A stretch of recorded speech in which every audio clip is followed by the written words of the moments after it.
Another day and France continues its military intervention in Mali, fully supported by the international community and various other African countries. Here, in a suburb just outside of Paris, the heart of the Malian community, we asked them what they think of France's involvement. I would like to thank the French first of all. They have really supported us. The work they are doing is really remarkable. We are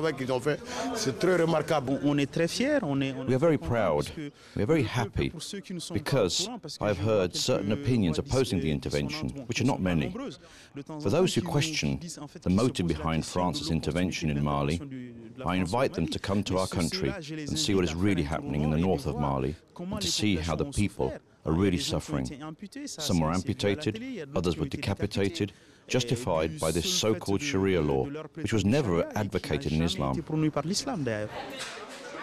Even non-Malians, like this lady from the Ivory Coast, welcome France's intervention.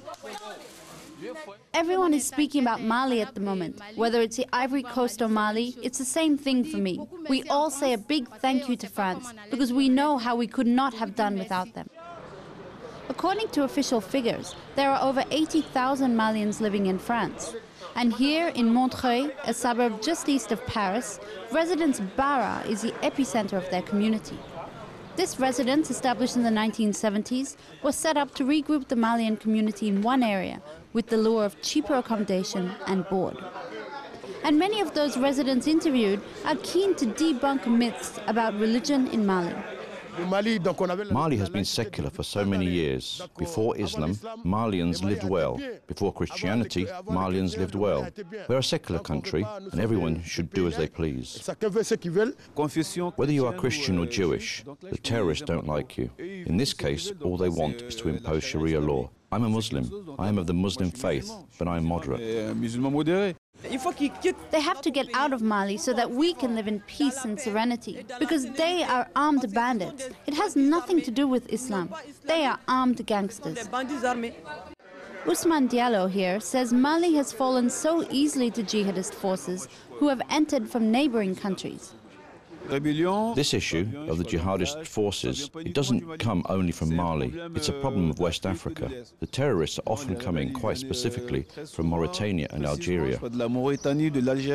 As questions rise about France's motives and its duty as a former colonizer to intervene in Africa, the members of this community here say it has nothing to do with neo-colonialism.